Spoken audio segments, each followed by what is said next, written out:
কি রান্না হয়েছে আজকে? আজকে রান্না হয়ে গিয়েছে। আজকে কি রান্না করলাম? আজকে এখানে আছে হচ্ছে আলু ভাজা, আর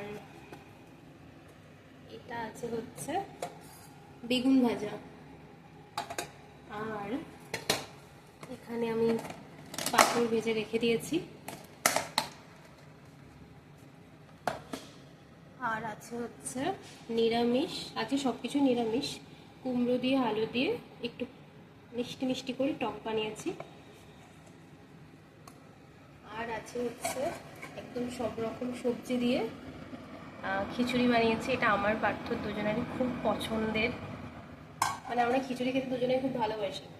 আর আছে হচ্ছে পাঁচমিশালি সবজি দিয়ে পুঁই শাক দিয়ে একটা তরকারি মতো বানিয়েছি। এটা এই জাস্ট হলো, এখনো গরম আছে।